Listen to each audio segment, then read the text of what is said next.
Hello, ladies and gentlemen. Thanks for tuning in. We have a great episode for you. If you clicked the episode, you might have noticed we are 100 episodes deep. Hey! Hold the applause. Hold the applause. Thank you. Yeah, poor special effects. I apologize. But yeah, we're 100 episodes. In the beginning, starting this out, I didn't know if we're going to make it to 100, but we did. I got to speak to some unbelievable people along the way. I've even made a few friendships and just have been able to grow this podcast organically. I love it. I'm going to keep doing it. We're going to do another 100 and hopefully after that, another 100. So stay tuned. Thank you for all the support so far. It's been a blast. And as always, please, guys, leave a review, subscribe, rate the podcast. We're 100 episodes deep. We're growing it. I got more guests coming up. And yeah, I really appreciate it. As always, also follow me on Twitter and Instagram. Twitter is ROY_BNTZ. Instagram is ROYBTZ. All the latest updates, all the latest releases, it's all there. So let's get right to the podcast. This week I have Jim Richardson, legendary photographer. He's worked with Nat Geo for close to 4 decades now. Shot some unbelievable images, told some unbelievable stories. He is a speaker, he is an educator, and just an unbelievable storyteller. And that's something we really touch on. The marriage of image and story, and how when you fuse those two together, you actually get the best images, the ones that actually convey a story and are not just a beautiful picture. We get into a lot of different things, but it's the main narrative is obviously his journey in photography, his career, some of the things that he's shot over the years, and he gives tips to amateur photographers who want to take their photography to the next stage, who might want to be professional. And he just gives a lot of great insights into what it's like to actually be a professional photographer. I think it's very different than what people think it is, especially if you just clicking on your phone and putting up Instagram pictures, it's great, nothing to scoff at, but that's a very different story than being a professional photographer. So yeah, whole range of great stories, great insights. Jim was a lot of fun to talk to, and I am happy that he was my 100th guest on the podcast. Yeah, guys, I don't want to take up too much of your time in this intro. Let's get right into the episode. So without further ado, let me introduce this week's guest, Jim Richardson, everyone. Enjoy the episode. The Genuinely Interested Podcast.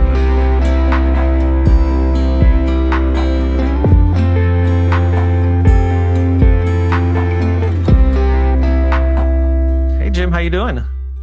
Just fine, thank you very much. You have a very radio voice. You have like a voice that's perfect for the radio. Well, I hear that sometimes. I don't know if I believe it. Every time you hear your own voice inside your head, you go, "Oh, that's really weird," Yeah, I literally. Now I'm getting a little bit better, but I could not listen to like the first 80 episodes of my podcast. Every time like it would be my voice talking, I just skip it so I could hear the guest. I was just like, oh, but then like other people, like you, for example, like I would love to hear you like narrate a story. I feel like that would be like very very entertaining. It's just like a great radio voice.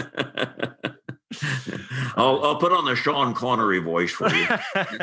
Well, wait. We'll get to the Scotland part a little bit. Okay. Later. Yeah. It's part there. Yeah. So yeah, thanks for joining me. I've been following your, photography career for a very long time. Amazing photos, obviously. So maybe kind of run through a little bit. We'll start maybe with background. Where did you grow up? Oh, well, I grew up here in Kansas. I grew up on a farm. Yeah, nice. A small farm, north central Kansas, and it was modest sized farm at the time already in the early 50s, and about 200 acres, and so was never destined to to survive, and which is why my dad also drove a truck, and we had a dairy, and mom milked the cows, and Oh, wow. all that kind of stuff. Yeah. How was that experience growing up on a farm? Do you think that shaped kind of how maybe your relationship with nature or animals or the land? Well, I liked it. I think there were several aspects of that. Yes, I mean, I was never meant to be a farmer. I didn't really like cows. Um, but I enjoyed poking around in the woods and with my dogs, and going down to the pond and fishing and mucking around and that kind of thing. But besides that, I was kind of a loner, and I had very sort of different interests. I never wanted to be in 4-H, but I did enjoy microscopes and telescopes and photography, building model airplanes, building model railroads, building things, figuring out how things worked. And so that's how I kind of filled my time, was all this experimenting. Mm-hmm. So yes, that was always involved in sort of find a book at the library and figure something out. Yeah. And that's kind of the way it works, doing a story for National Geographic. Do you feel like, and this is just something off the top of my head, I sometimes when I listen to how people, and even for myself, how I grew up, it was being outside a lot, playing, getting up to mischievous things sometimes. And, the generation before me was even more, and then more and more as the more you go back. And now it's very, it's helicopter parents. Like, you can't go outside, you can't play outside, you have to be indoors, and then the kids are like attached to the screen with video games. Mm-hmm. And I mean, I'm sure there's benefits to that. I haven't really looked into that, but I just, sometimes I'm like, I feel like there was something lost in that transition. Like, being outside, there's so many benefits to that thing. Yeah, I don't know. I don't know if I don't know necessarily that it was a loss, but it's definitely different. Yeah. I think, and yes, I mean, I could when I was growing up. By the time I was 11 or 12, I could come home from school and get the .22 rifle from the corner. We lived on a farm; everybody had a rifle, Yeah. And go out. Hunting squirrels, all those kind of things that I don't do anymore. Mm-hmm. Ride my bicycle, cross country to another town when I was 13. Or the kind of things unheard of today. Probably yes, exactly. There was much more an expectation that kids would go outside and play and leave the adults alone for a while.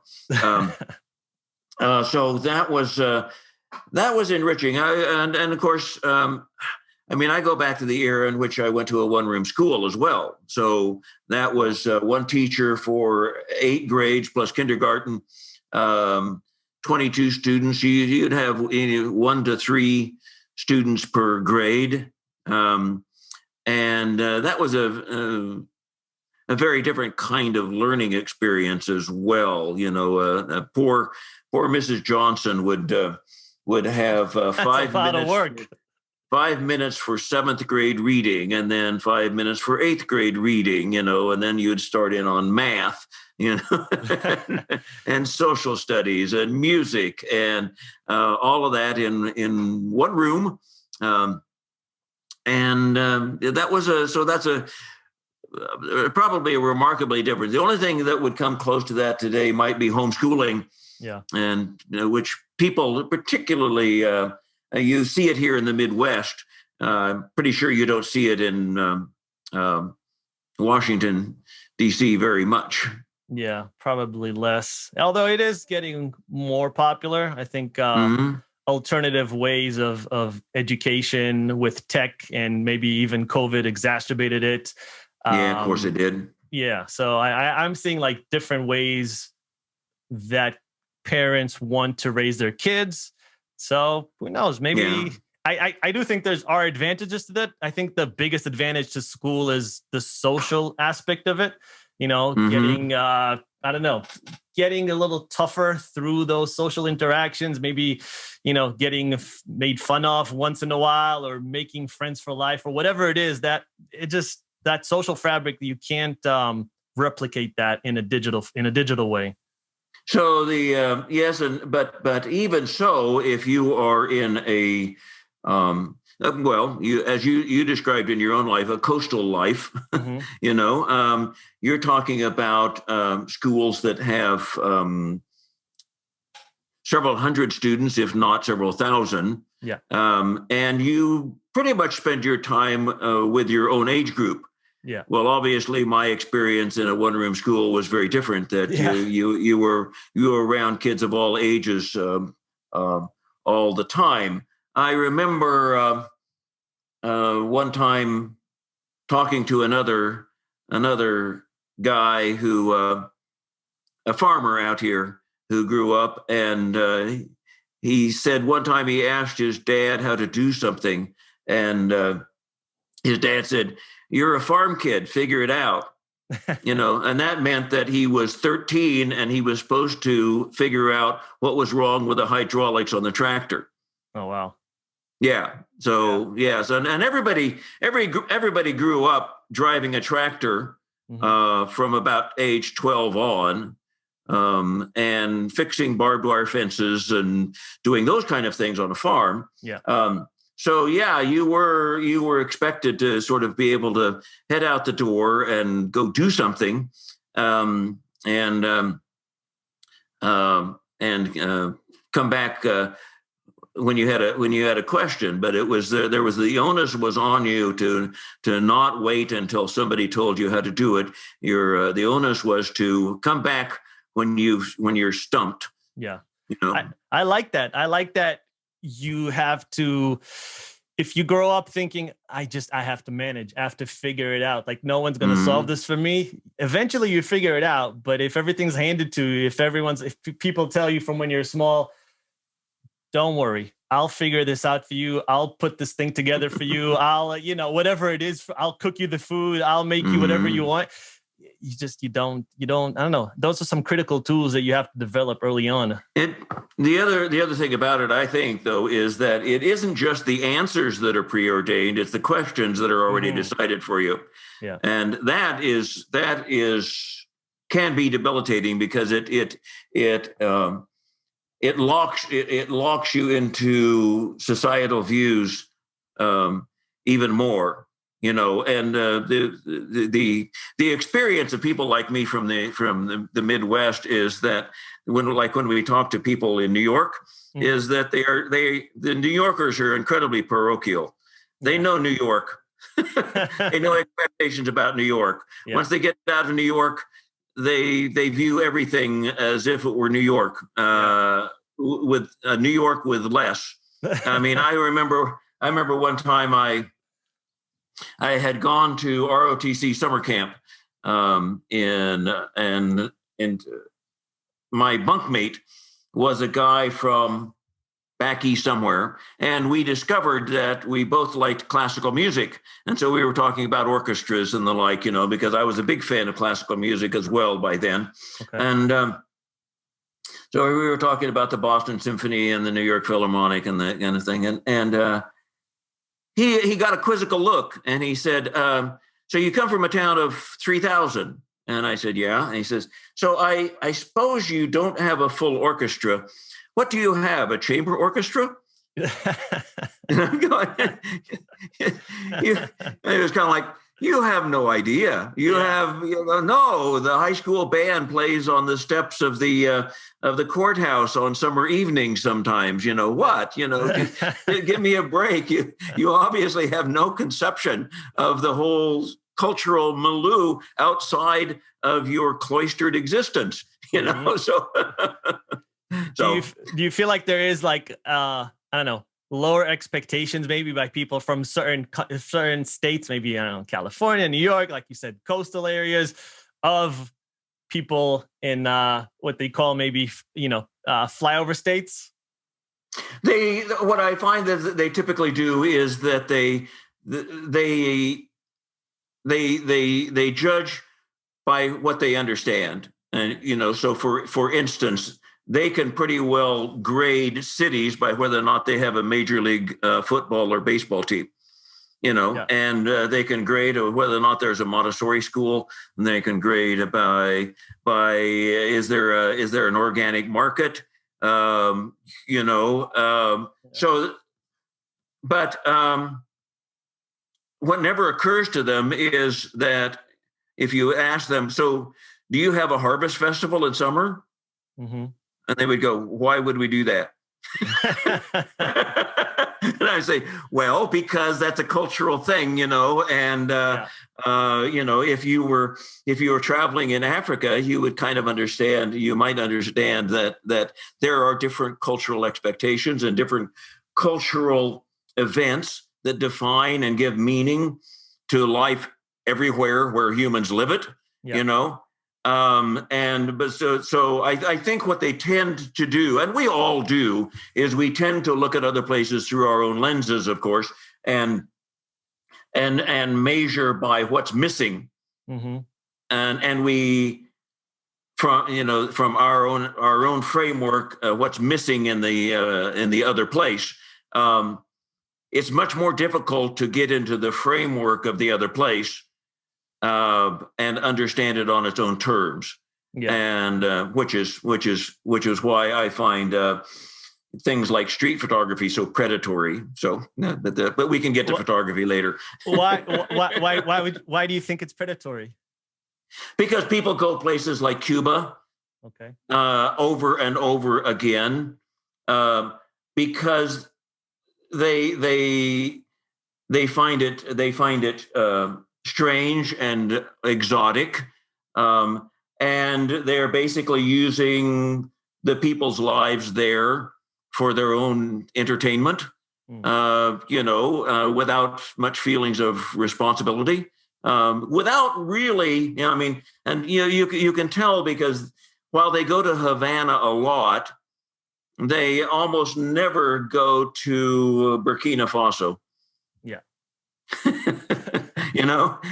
Cuba, because it's a shorter ride, 40-minute plane ride. What is it? An hour from Florida or something? That's right. And it's got all these cool old cars and people who actually live on the street.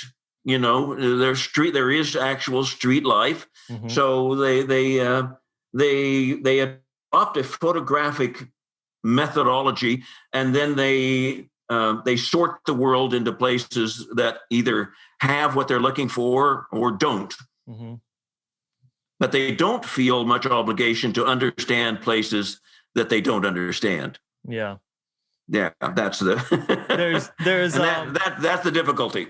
There's a famous video. I don't remember the exact thing, but the paraphrasing is, there was this, I think it was on Instagram, there was this photographer. He decided to shoot a tree. I think this was Sweden, every day of the year, right? And then mm-hmm. you kind of saw how the tree differed from based mm-hmm. on seasons, based on weather, et cetera, et cetera. And I believe this was every day of the year. And it was a beautiful tree. It was right by this like nice lake, and he became very popular. So his account, started garnering followers. He had like something like hundreds of thousands. Sure. The tree became very popular, right? People started coming to visit this tree. So before, it was a place where people didn't really come to.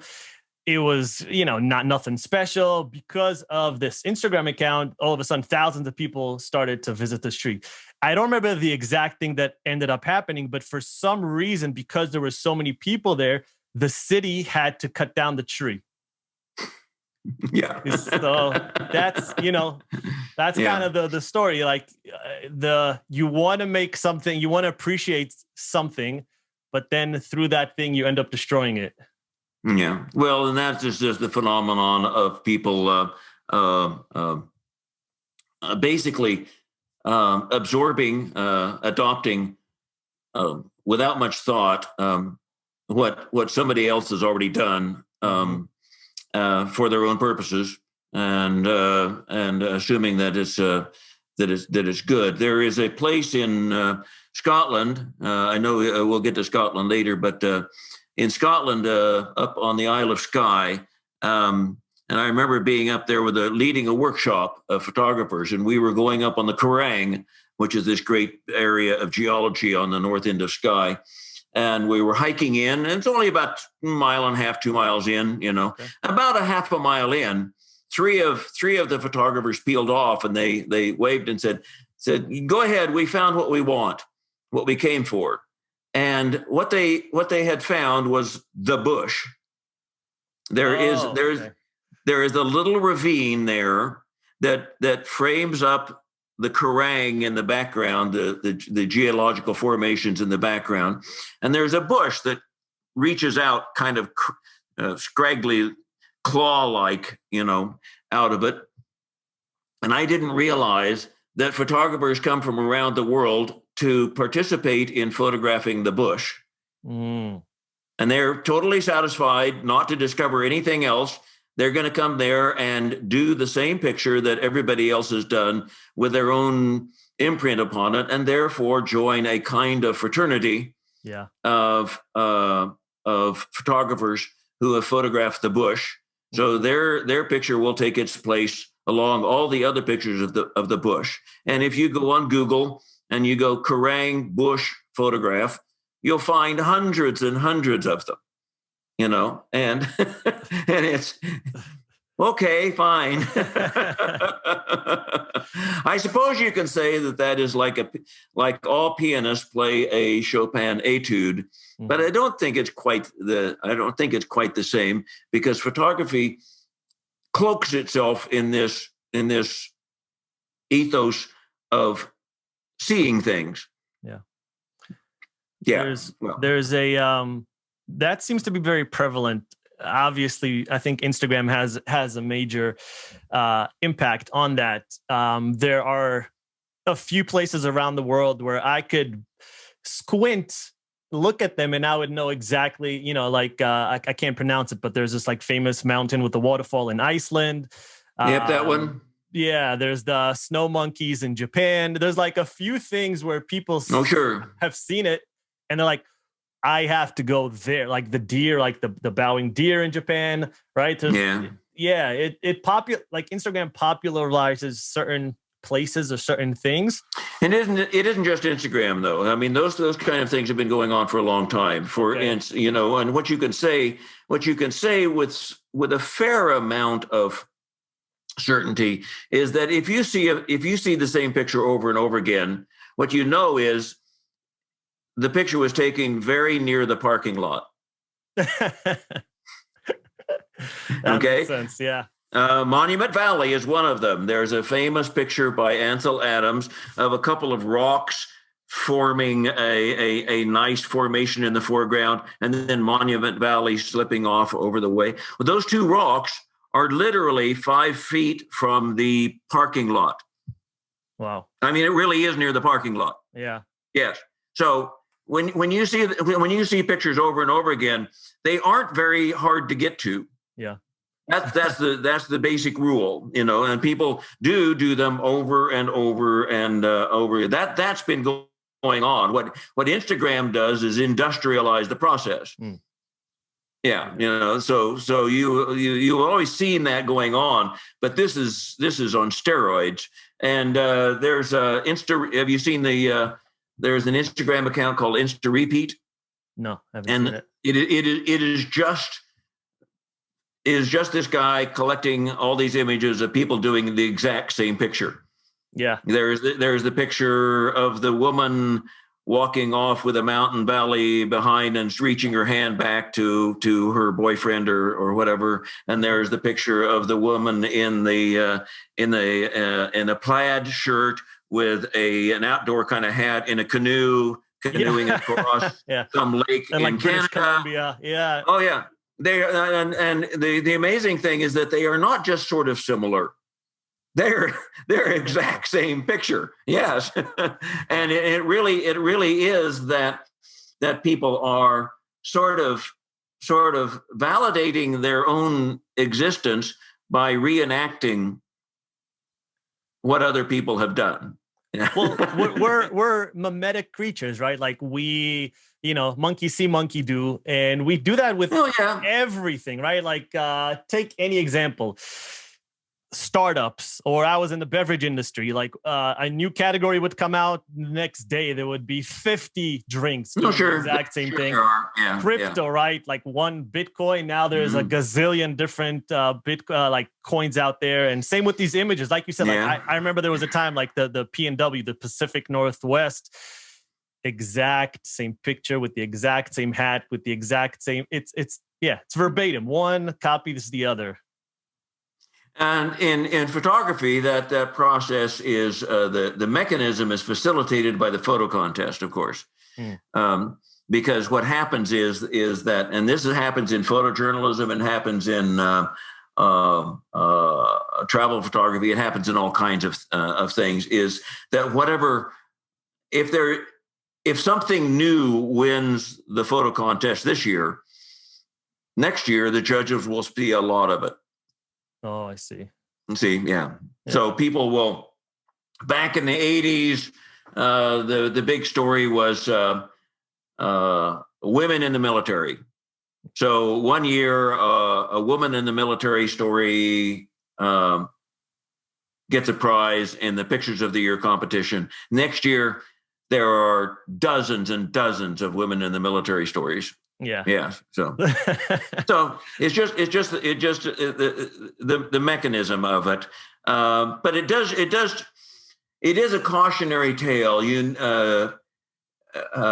It's very wise to understand how news works, how these, as you say, the mimetic world works, so that you have some framework to judge these things. And so when you see yet another, as you say, beverage claiming that it will make your life better, you kind of go, yeah, I think I've seen that before. Yeah. There was a picture someone posted a couple of weeks ago. Hard seltzers have become like a popular category.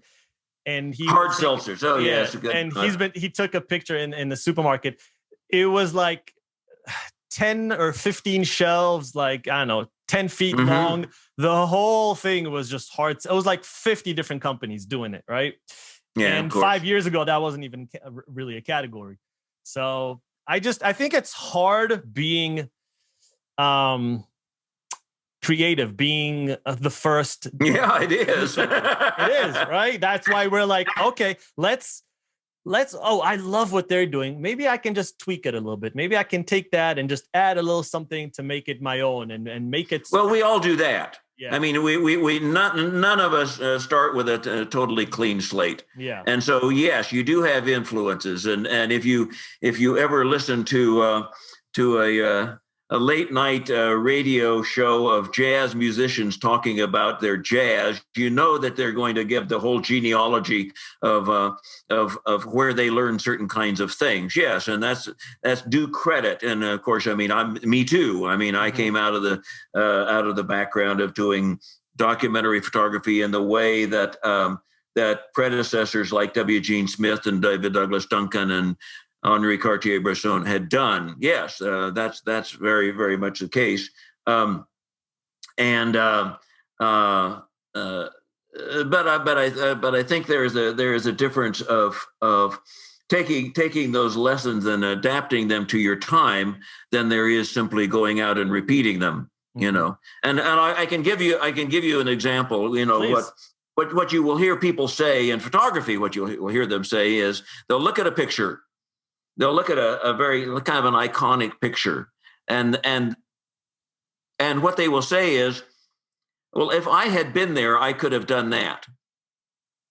Yeah. And they're right. They could have, but for instance, if you take John Stanmeyer doing this out of Africa walk, where he's hiking 10,000 miles, to follow the progression of humanity out of Africa and across the continent, you have to say, well, you weren't there, were you? Yes, it always matters where the photographer is. Yeah. Yes, the choice of where you stand, yes, that matters a lot, and you can't separate in photography that choice making. That is an integral part of it, So yes, when you part of the creativity is finding interesting places to stand, interesting things to look at, things that have meaning. And as you implied about the difficulty of creativity, yes, it is hard to see something anew. Mm-hmm. It really is. Yes, and which is why so many people sort of repeat the vision, but somewhere in there, there really are people who do new things. Yes, that's really valuable. Yeah. That is really is truly valuable, and you have to give them extra credit because society doesn't gravitate to them very quickly. Society tends to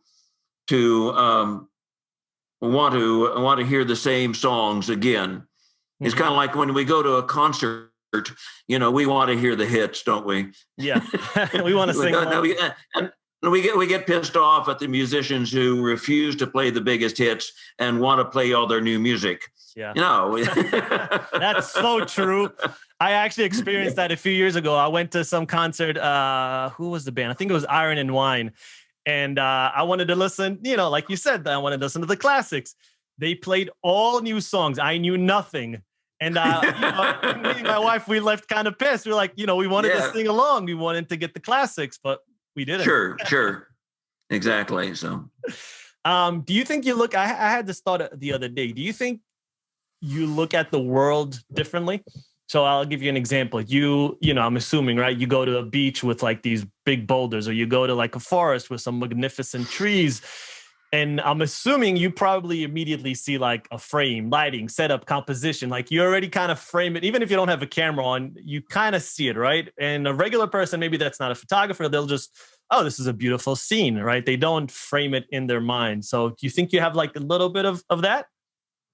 Well, yes, because I do it for a living. Yeah. Yes, to some degree. But even within that that business, I mean, if I go to one of the islands in the Outer Hebrides, the reason I'm there is to take pictures, and so yes, and probably what I've already done before I go is I've gone Googling to see what everybody else has already done there, so that I specifically don't just repeat. Yeah, I kind of want to know. I mean, because it's so easy to walk into an iconic situation, and you take this picture and you think, "Oh, aren't I brilliant?" And then you go back and see, well, yeah, everybody's been doing that for the last 10 years. It's not quite that brilliant. Yeah.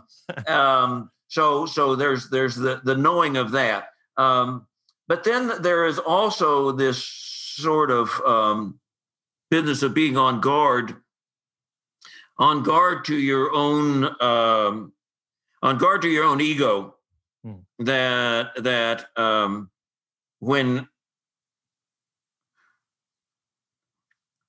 you put the camera up to your eye and you see something in the viewfinder that looks good, and you have that satisfaction of hearing the shutter click. Yeah. It's very easy to think you got something. But by all likelihood, you haven't come close to getting what you could get. That's where there has to be when that happens, there has to be a little red flag go up and say, no, you need to work this harder.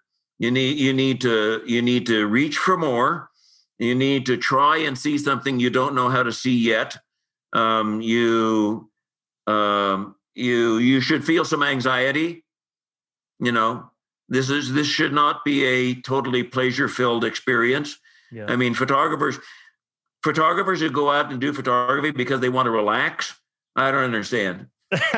No, This isn't fishing.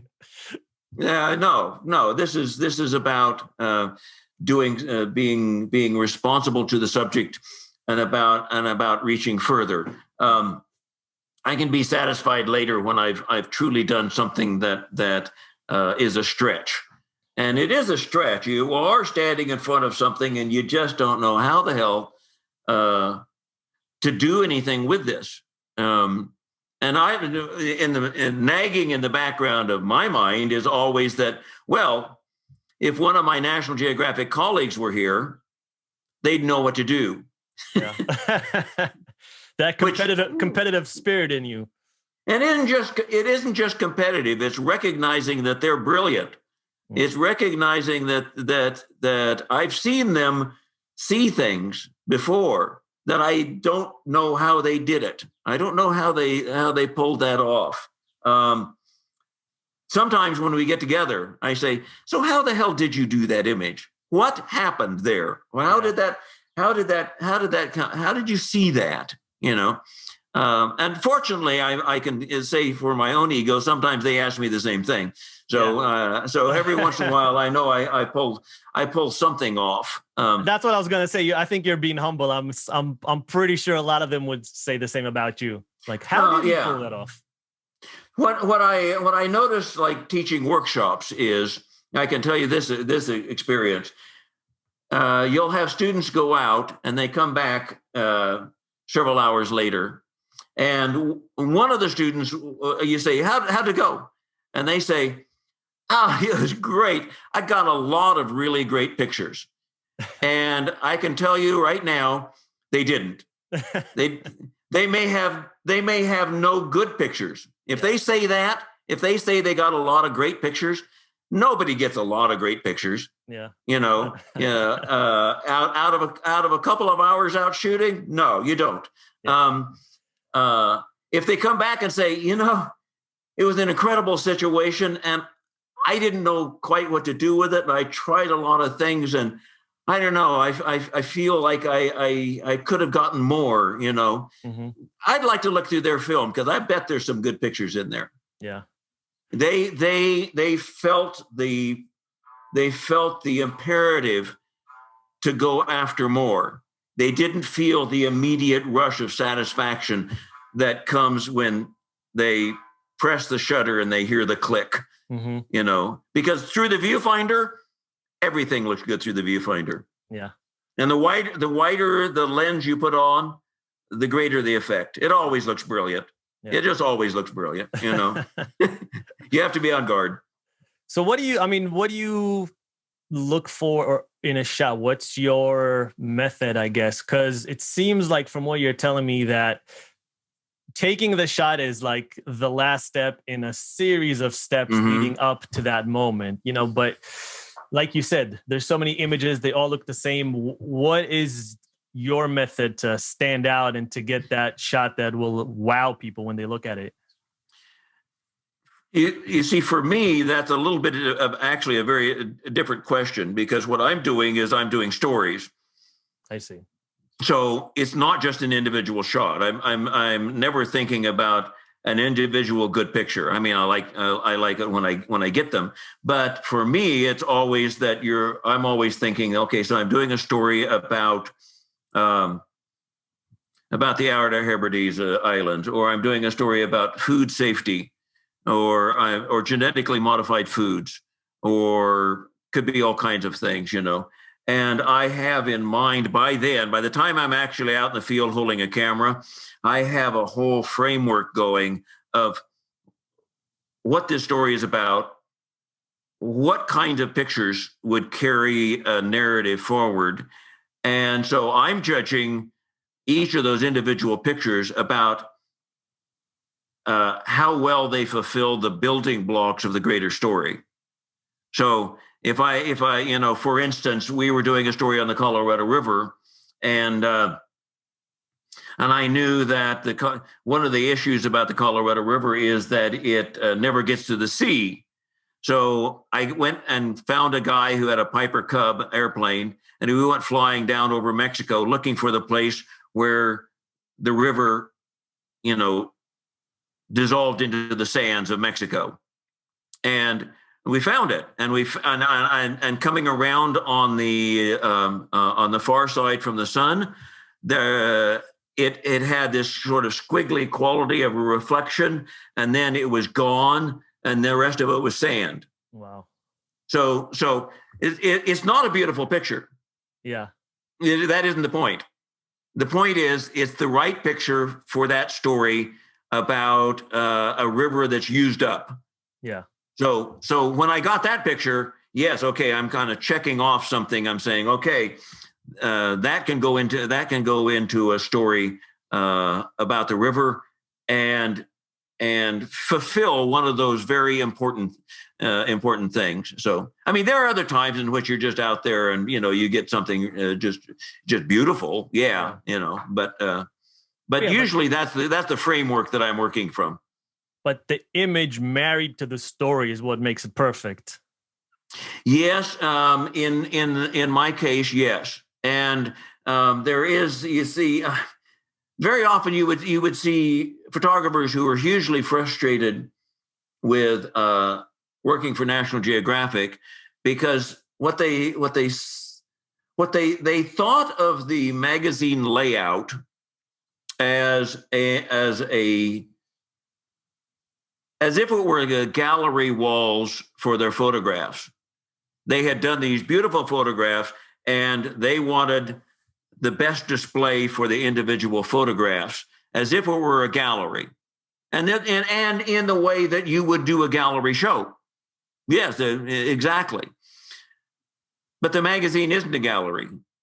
It's a magazine. And the end product is not the photograph. The end product is the story and the layout. And so they would become very dissatisfied because they weren't getting in all of their great pictures. The people who saw the story as the end product would grudgingly but willingly give up great pictures that didn't make the story better. Yeah. So you have a really great picture, but it doesn't fit the story. Oh, that would suck. Yeah, exactly. I mean, I did that when we were doing the King James Bible story. We went down to Jamaica because I remembered that the Rastafarians used the King James Bible, and I went there. We went out to the Babo Shante, which is a mountain enclave of very fundamentalist Rastafarians who still believe that they are going to go back to Ethiopia. And it's a walled compound where the police won't go and all that. Mm-hmm. But nice people. And they let us in for a couple of days. And I had this one picture of this guy in a blue robe. He's holding a flag. Up on the wall is a picture of Marcus Garvey and Haile Selassie. And the wall is green and orange. And it was just brilliant color, brilliant design. It's one of the best pictures I've ever taken. Okay. But we didn't use it because it didn't show the King James Bible. What we used was a picture of three of the members of this religious organization standing outside at noon reading Psalms from the King James Bible, because that's what the story was about. Were you frustrated when the editor just said, no, I can't? No, yeah, that's the business. Okay. I argue. The editor wanted to use the other picture. The editor wanted to use the really good picture. Okay. And I argued her out of it. Oh, you did? Said, no. Yeah. It isn't the story. It wasn't the story. That's not the story we're doing. Yeah. We're not doing a story about Rastafarians. We're doing a story about the King James Bible as a cultural influence that lives on today and has big influence in the world. Okay, so to me it was a real clear-cut decision. Well, that's a great segue, because I guess my next question was if the story is the lead in which you decide what picture, right? Because you go somewhere, you're taking hundreds, maybe thousands of pictures, and then you have to sift through and decide, all right, I'm just going to use these 1 or 2 or 3 images. So is is the story what matters. Like every time you look at the thing, it's not like, oh, this is necessarily the best image or this is an amazing capture, but what is the story every time?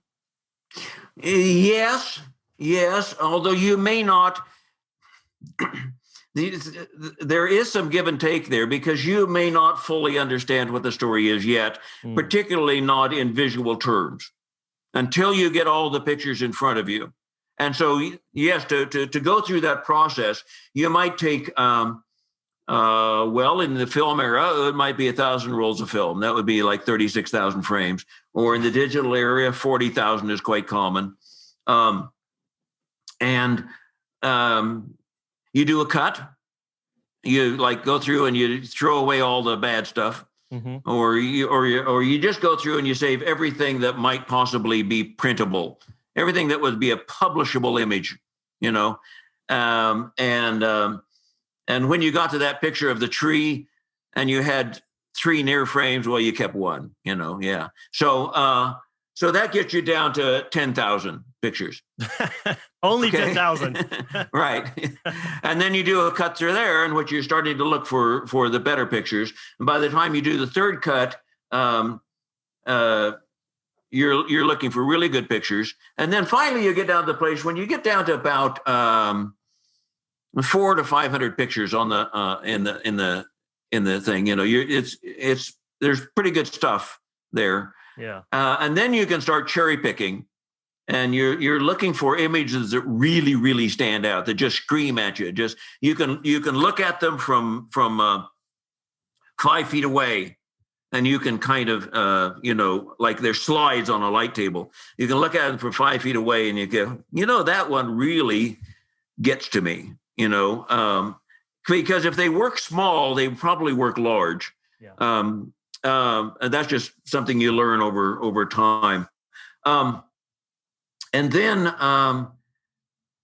then you start, so that could bring a National Geographic, and that might bring you down to, we were aiming for 80 to show the editor. And then we would show the editor 80. And then if he said go, or she said go with a layout, then you'd go work with a layout person. And in about 10 minutes, you'd cut it down to 40.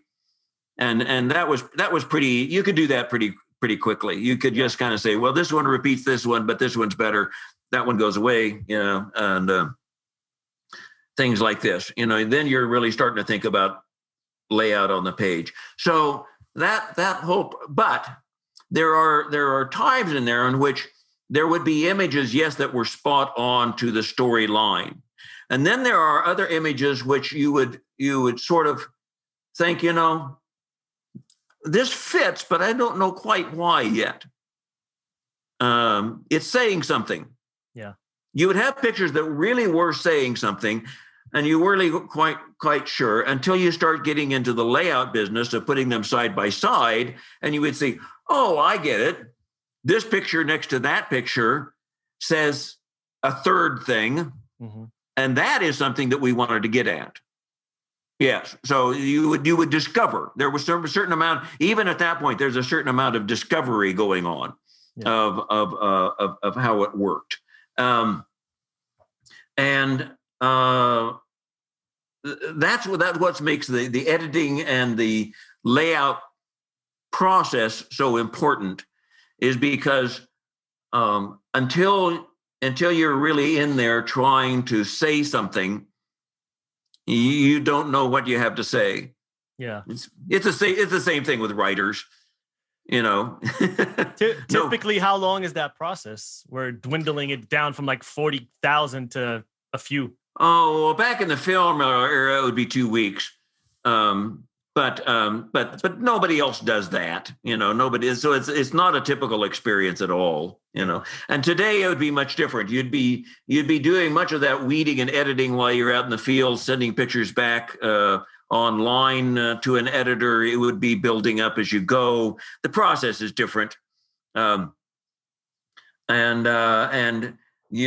photographer may or may not be in the room with the layout person anymore. That's kind of a rare experience, really. Yeah. So that it changes it, and unfortunately, what that does is it tends to obliterate some of the discovery process. It becomes more deterministic, and deterministic in the way which many publications do is that the writer writes a text, and the text is approved, and then the text is sent to a picture editor who makes up a shoot list and sends out a photographer to shoot those specific pictures. I see. And that's a very different process. You get a lot. It's very locked in. There isn't much discovery going on, and essentially what you're doing is you're taking pictures that's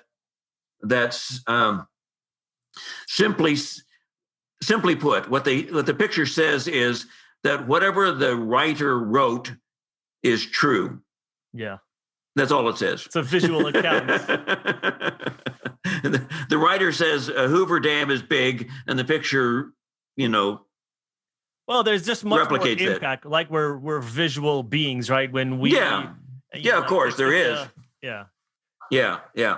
But unless the writer got up in a helicopter and saw that Hoover Dam sits in a narrow little canyon amongst a vast desert landscape, the writer probably didn't put that in the story, and that's a really cool picture. Yeah. So yeah, interesting. and writers do not tend to get up in helicopters. Photographers do that. They should. So Jim, I wanted to ask you in the beginning, but we kind of started getting into this great conversation. How did you get into photography? Oh, well, that was back on the farm again. We'll hark back there. Okay. Amongst all those other hobbies, my dad was a truck driver, and he hauled eggs from Kansas to Texas. And he would stop at pawn shops along the way and bought cameras and brought those cameras home, not a lot, but a few, he was always looking for a bargain. Oh, sure. One of them was the Zeiss Icoflex that I first used. He had a Voigtlander Vitessa L. He had a couple of others that he didn't like very well. He got a Kodak Retina 3C, which is a real quality camera of the era, equal to a Leica in that era. Wow. And and then he had a pile of popular photography magazines, and one time he finally found me a darkroom setup and enlarger and chemicals and things, and brought that home. And so that was kind of a natural thing. And then that was a natural extension of my curiosity quotient of going out and photographing the ducks on the pond, or photographing squirrels in the trees by holding up the binoculars to the twin lens reflex camera, all the kind of experimenting, photographing lightning at night, photographing through the microscope by putting the camera. You could actually do that. You put the camera lens up to the eyepiece of the microscope, and you can photograph that way. Really? Yeah. So that was just part of that kind of experimentation. And then when I got into high school, my good friend was already taking pictures for the yearbook, and that was a natural. And then finally, in college, I was majoring in a number of different things. I got to be a senior majoring in psychology, and decided I didn't want to do that, and so I went second semester of my senior year, got a job with a student newspaper, and that really stuck. And then I went into newspaper work. Looked into a job as a summer intern in the Topeka Capital Journal, and of course, in the era, the Topeka Capital Journal was the best place for a young photographer to be in the United States. How come? Best photographers. Really? Yeah. Oh, yeah. It was because Rich Clarkson was there running it. Who was already, he had his first Sports Illustrated cover when he was 19. And of course, in the era, none of the big newspapers were very good. The New York Times wasn't worth a damn, at the time. It's very different now. But you can just go through the annals of major people in the world of photojournalism and find those photographers who were there at the same time I was there. That's about three of the directors of photography at National Geographic were Capital Journal alumni. The editor of National Geographic, just on through the whole realm of photojournalism. So that was lucky, and that really stuck. Yeah. And then at what point did the relationship with Nat Geo start? About 15 years of working for newspapers. I had started freelancing. I had done some freelance work before I quit the newspaper for National Geographic. And I took a buyout from the Denver Post, where I was at the time, and called up Tom Kennedy, who was the director of photography, and said, "Gee, I'm now a freelancer. Let me know if I can help you out." And he said, "Well, I've got this story on Atlanta that I've been trying to assign, and I liked what you did in the little town of Cuba, Kansas. If you'd like to take on Atlanta, you could do that." So that was my first National Geographic assignment. But you see, by then, I'd been around, and I'd done books and won awards and things like this. So the folks at National Geographic knew me, and I knew them. Although I didn't think up until then I really wanted to work for National Geographic. But then it was eventually that went well enough. But a couple of years later, then I did a story on the Colorado River, and that cemented it, and that went well. And I worked for the next 35 years for National Geographic. Wow, that's a long time. It was fairly long, yeah. Not the longest, but long. Yeah, it's so rare now, though, that someone works for a company or with a company for that long. Yeah. Well, of course, I was never a staff photographer, though. I was always a freelancer. Okay. As became the norm. When I started, there were still a handful of staff photographers, but that was already going away. So there was never that opportunity. It was always one story to the next. That we all worked. Yeah. I feel like National Geographic really showed us and exposed us to the natural world like potentially no other company. I remember as a kid, I would watch all the, the nature shows or the animal shows. And I think that's one of the things that always got me excited about nature. And maybe one of the reasons I really love nature and hiking and animals today. Was it exciting working in that environment?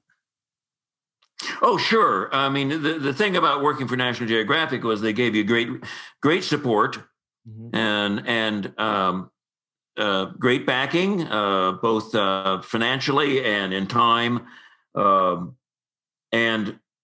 the support of the supporting editors, and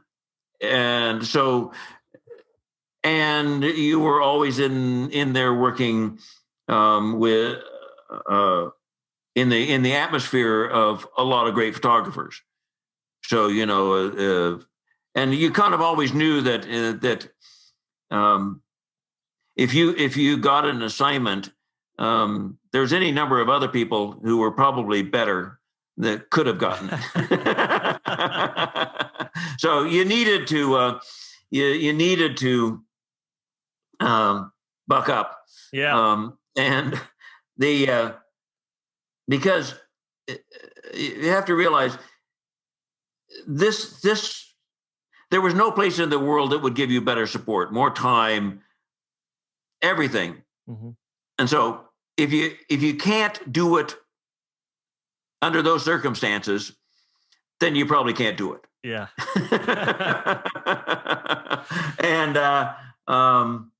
And you really needed to go out the door every morning saying, I'm going out today to do outstanding pictures. Yeah. Yeah. Well, I think what's that quote? A rising tide lifts all boats. I think when you're in a competitive space and everyone around you is working to make both themselves and the company better, Oh, that sure. makes everyone better. The other thing was, you see, is that in many publications you could go back with a picture that was perfectly good, Mm-hmm. and you'd go back with the same picture to your editor at National Geographic, who'd been there 20 years and had seen everything. Yeah. And they would say, yeah, it's okay, but Jim Stanfield was in here a couple of weeks ago, and his was a lot better. This guy. I'd say, here I've got a picture of a Polaris submarine off the coast of Scotland. And they'd say, yeah, but Stanfield, he was in there and he had a picture of a submarine. It was just surfacing, coming out of the water, and there was a flight of flamingos going by, and there was a guy right on sunset as the sun hits and there was a guy going by in a fishing boat with a harpoon. Yeah, because. Well, yeah, they had. I mean, 20 years, you'd seen it all, So there was always that expectation of, oh yeah, and then there's great value in that expectation, yeah. I mean, it's crazy. I remember I was young when I watched this. I'm just like flashbacking like 25 years back or something. But there was a video I remember I saw once where I believe it was a National Geographic photographer. He stood up. He basically camped up in a tree for some ridiculous amount of time, like 6 months or 9 months, to get this photo of like this bird that's like a rare bird that was mating, right? Tim Lehman. Is that the guy? Yeah.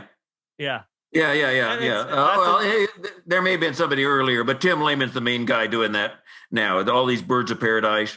Oh, yeah, these beautiful videos of doing that. Yeah, Tim has totally eclipsed virtually everybody else. It's unbelievable. The patience, the dedication to get that, single shot. Yeah. 4 months up in a tree, whatever it is. It's unbelievable. But he's an ornithologist. He's a biologist. I see. He knows the behavior he's looking for. Okay. In other words, he's not looking for a good bird picture. He's looking for birds of paradise mating, and he knows that nobody's ever gotten it before. And he knows kind of where he has to go, and he puts the crew together to get up in the tree, because you're not going to get it from the ground.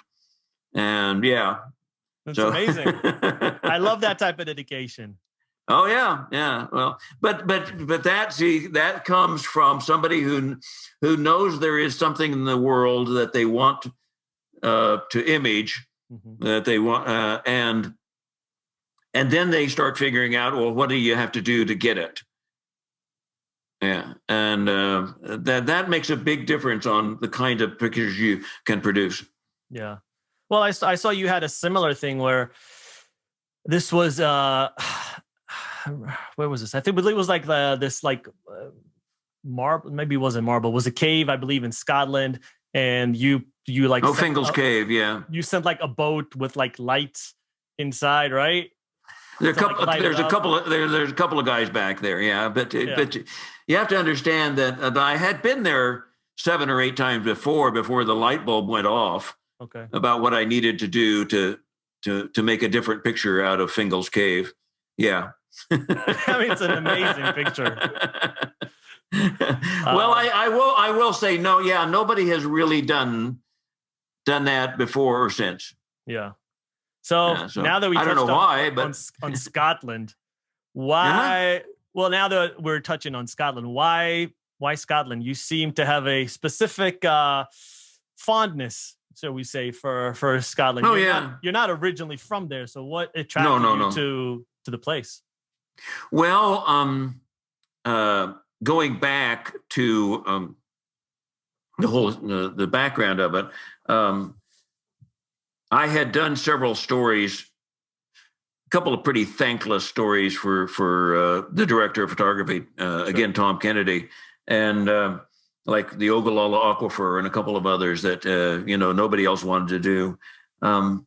And he called me up one day and he said, I know you want to do a story on England, and I don't have a story on England, but I do have a story on Scotland. Would you like to do that? And I knew nothing about Scotland. This is 25 years ago. And I said, sure. Sounds fun, Yeah. So I started in on it, started doing the research and all, went and did that story, thought I was failing the whole time, was devastating and just morally, spiritually devastating. But it worked out well, actually. And that led to a story in Orkney, because we didn't use any of the Orkney pictures. These are these little islands in Scotland. And by then I knew enough that I could suggest a couple of more stories to Traveler and to the Geographic. And 3 or 4 stories into it, I'm going, well, I'm building up a pretty good body of work here. Yeah. And I like the place, and well, why not? No, I did, and I did like it. Yes, I mean, it was different and while I had other things that I was doing black and white documentary photography of small town life. I was doing agriculture, food and agriculture stories, water issue stories. This was a different kind of thing, and so it was a step off from those other things. Enjoyable, rewarding. And in photography, people need to be able to identify you. They need to kind of know who you are. Yeah. So it doesn't pay to be a utility infielder. It doesn't. No, the people. There are photographers who just take whatever assignments and they basically take other people's ideas and execute them. And that's sort of a dead end. Yeah, I don't think you want to do that. So I was always aware that it was wise to have some sort of identity, and Scotland was an identity, and that's why particularly I've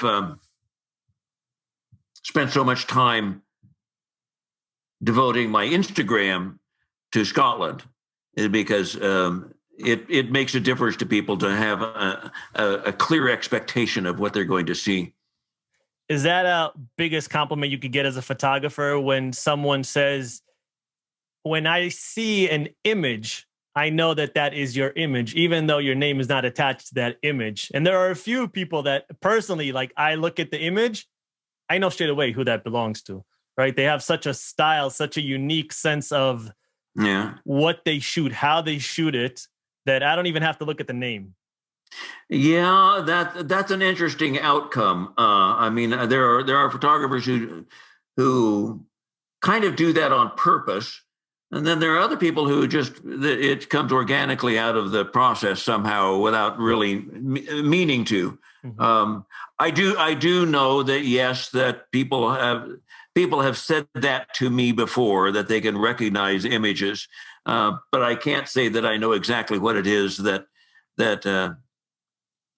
makes them so. Yeah. Do you have you developed or found a favorite whiskey during all this time in Scotland? Oh, all of them. From the highlands to the lowlands. I would say that I tend to more to the weirder stuff, to put it, the sort of the Isla, very smoky, peaty Isla whiskeys. That would be things like Ardbeg and Laphroaig and Lagavulin, maybe Kalila. Some whiskeys up in the northeast corner, like Old Pulteney, Scapa from Orkney, Talisker from the Isle of Skye. Talisker's good. Then, of course, all of the.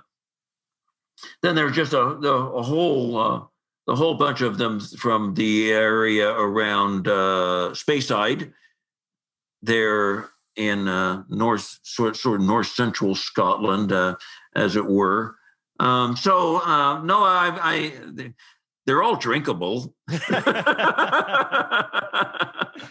They're all interesting, you know. Yeah. I mean, there are some but and the thing about whiskey is that people want to ask you what's the best whiskey, and you say, oh, you would never want to decide that. Yeah. It would be like wine. I mean, the easiest way for me to help people understand it is that you would never decide that one particular wine from one winery was your wine and you would drink it for the rest of your life. Yeah. You'd never do that. No. You're always looking through the list. You're always looking for some discovery. You're always, looking for something from some different region, from some, who knows what, it's the adventure. Whiskeys are like that. Yeah. Cognac? Cognac? Yeah, I don't know. Cognac, people do that. People say, I like this particular cognac. Yeah. Or they say that about bourbon. Very often they say, okay, I'm a Jack Daniels drinker, and that's all they drink, kind of like they only drink Coors beer kind of stuff. That's totally antithetical to whiskey, to single malt whiskeys from Scotland. Is there not, how do I frame this? Is because originally, Scotland used to be a lot of clans, right?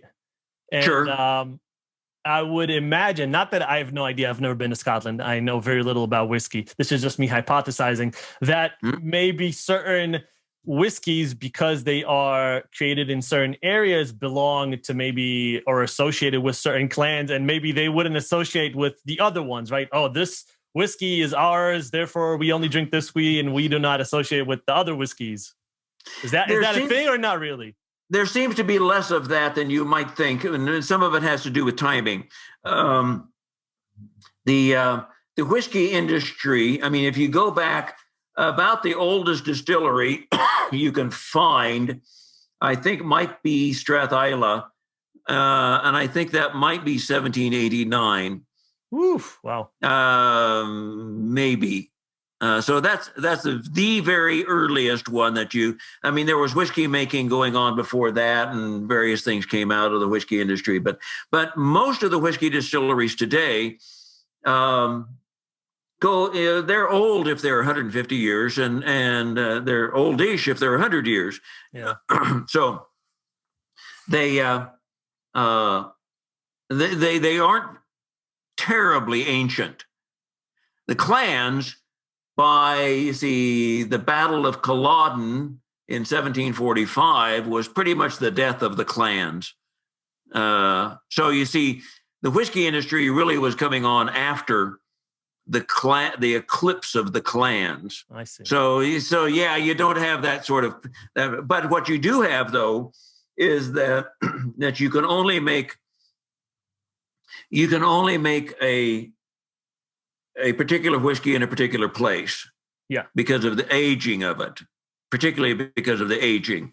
So Talisker, you can make it out there on the west coast of Skye, but you couldn't say, oh, gee, Talisker is really popular. Let's build a distillery in New Jersey to make Talisker. I see.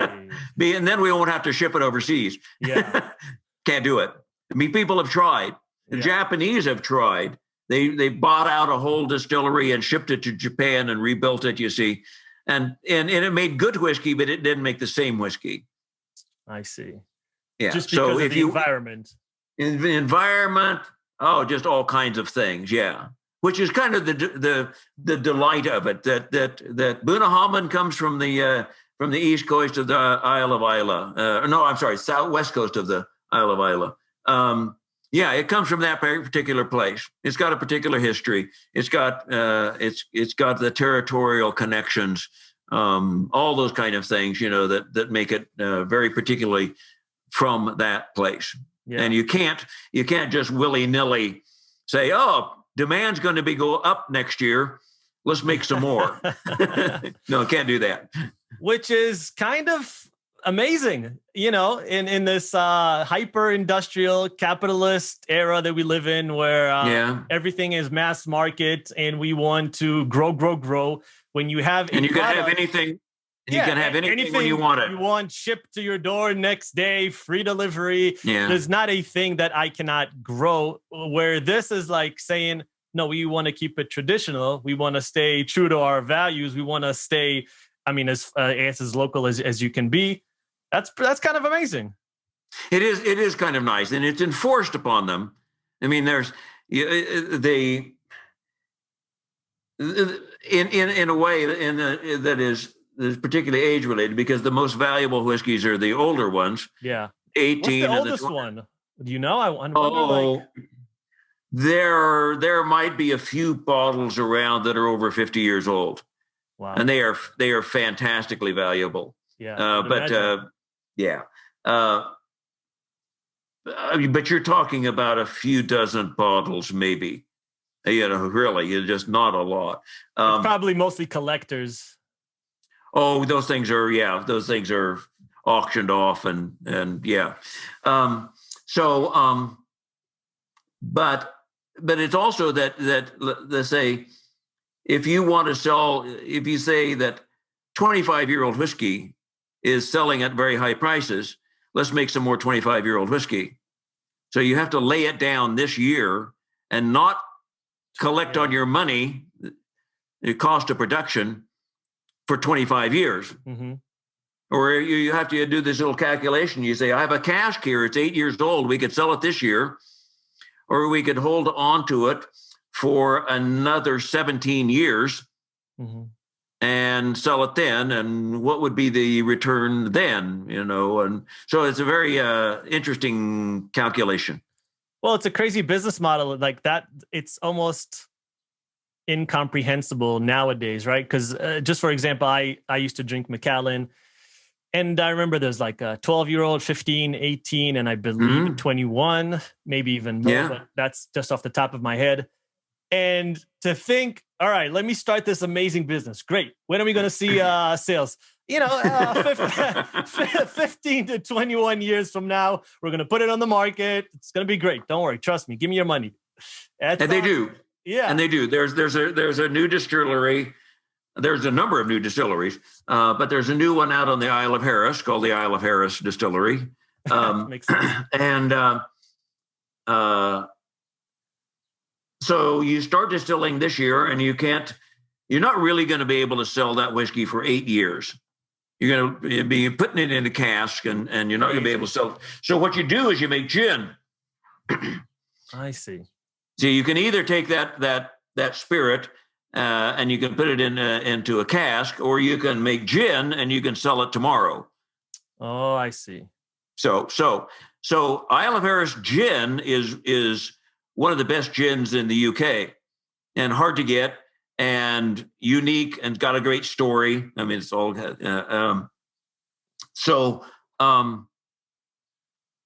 you can start selling. So everybody who starts a distillery sells gin. And that's the first thing. Do they discontinue it when the whiskey comes, or do they just have two products then? They do have two products. Okay. Yeah, you start laying down the whiskey, but in the meantime, you kind of try and hope you can keep stay alive on the revenue you get back from the gin. And they've done very well on the gin. Yeah, I would assume. Yeah. And of course, gin has become popular in the last few years. So, yeah. Yeah, gin used to be like something, your parents drank. It was yeah. So, right. Now it's making a comeback. Or maybe I'm just getting older. I don't know. No, it actually did have a resurgence of popularity. Yeah. I mean, this might be a little bit of a cliche question, but do you think traveling the world has changed the way you see things? You see the world? You see yourself? Oh, sure. I hope so. Yeah. I mean, yeah. I mean, you do. You should gain some perspective, and you should, unless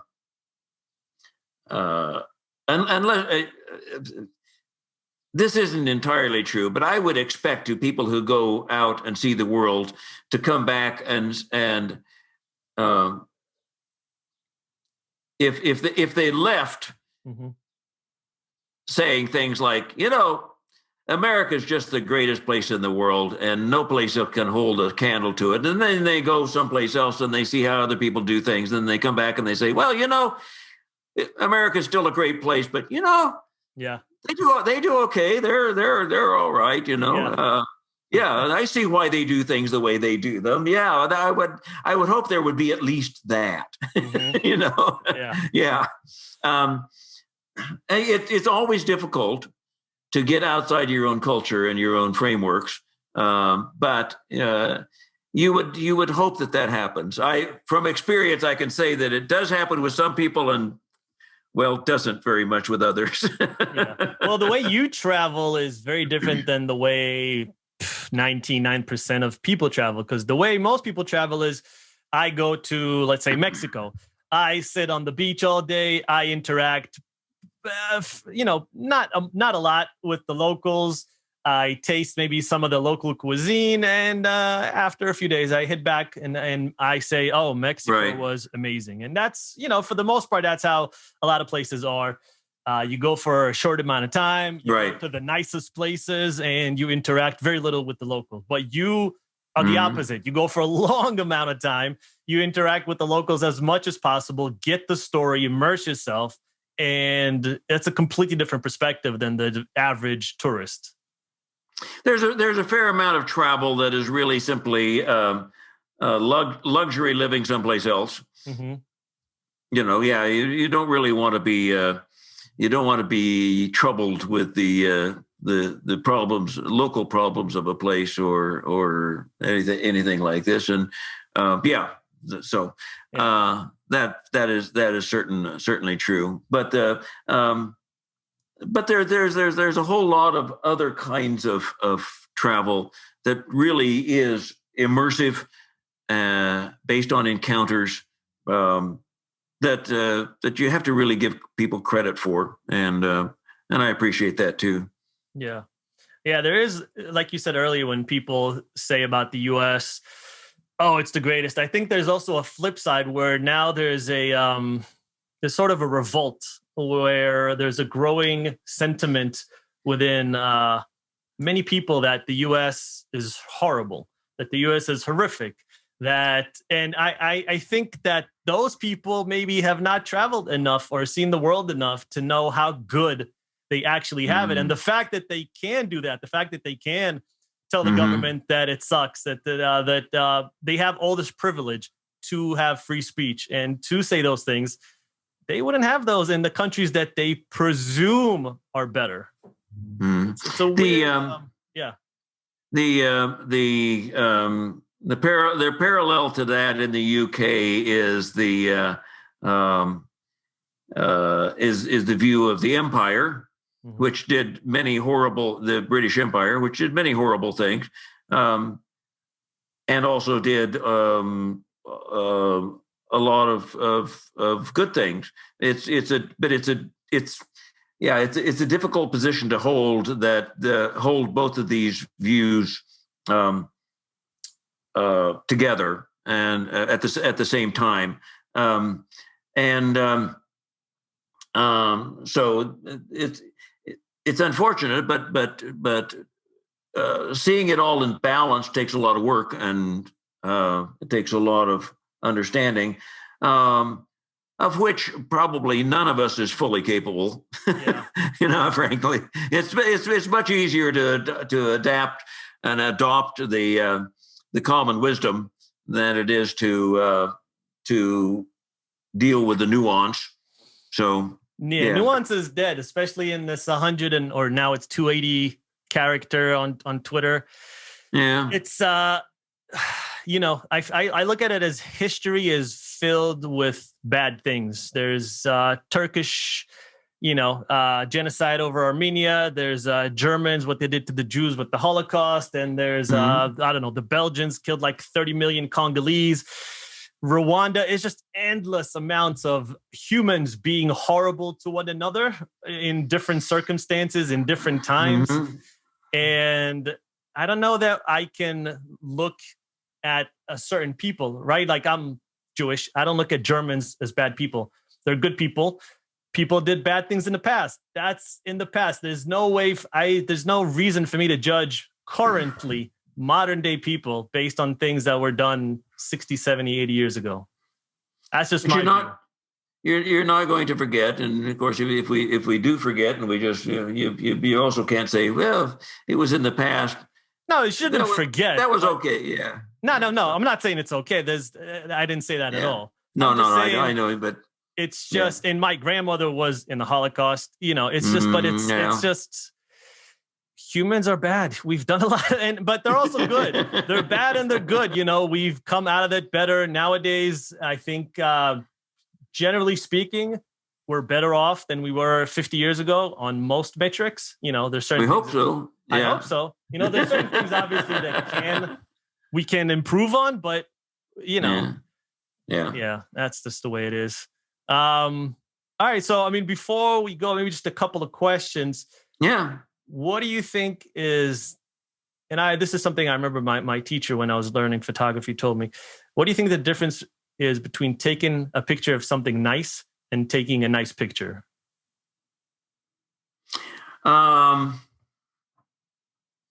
Actually, I think I don't think you can separate them. No, there is. I don't think you can separate sort of the act of composition and the technical things and the aesthetic things from the subject matter. Mm-hmm. They are inextricably entwined, and the choices that the photographer make about what to photograph is inextricably part of the photography. You can't sort of separate out, photo club contests are always trying to do that. They're always trying to create categories like flowers category, and then they just try and make all these assumptions about composition, sharpness, exposure, give them scores, all those kind of things.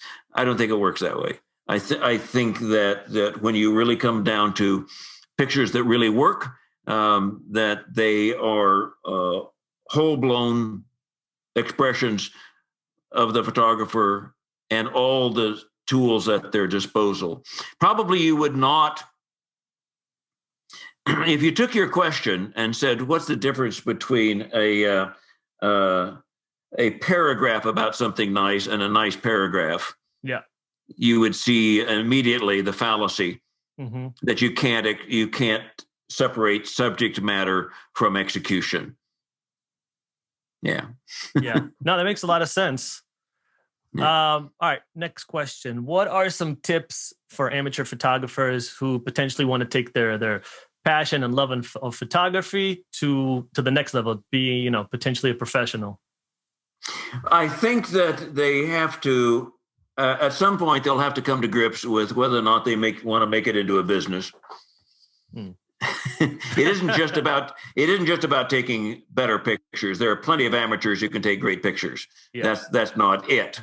The decision is: do you want to have a business in photography, and do you want there then to be constrained and avail yourself of the opportunities because it is a business. Mm-hmm. And so all those things come with hooks and springboards and all kinds of things. But it is essentially it will have to be a business. People will try and skirt that. They will try and hire a manager or an agent so that they can just take the pictures and let everybody else do everything. Those people generally go broke. So yeah, I think that's the main question. Yeah, I feel like that's true for everything. Like with entrepreneurship, like, okay, great. I have this amazing idea. I'm looking at the market. It's X billion dollars. I can do this.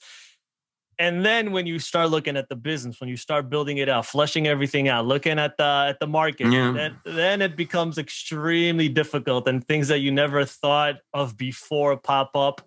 And that's why a lot of entrepreneurs they just quit. It's And if you very, very hard. outsource everything, Yeah. if you outsource everything, you outsource the market survey and you outsource the idea making, and then all of a sudden, somebody's going to say, well, all these other people are doing all the creative work. Why do we need this guy? Yeah. Plus, that's a lot of capital to invest before you even have proof of concept. So, Yeah. if you have that, good for you. But most people, they kind of have to grind it out. Right. All right, a couple more. Do you think technology has become so good and it's becoming better every day? Are we getting to a point where the photographer matters less and it's more maybe about the tech that you have in your hand? Well, it used to be that you hired a professional photographer because they knew how to turn the knobs. Okay. Well, yeah, no, that's not the case anymore. Yeah, anybody who has an iPhone can take technically excellent pictures. I mean, really excellent by anybody's standards. Yeah, they're excellent. They really are. The things that an iPhone will do, say, and particularly in color photography, took college degrees 30 years ago. Yeah.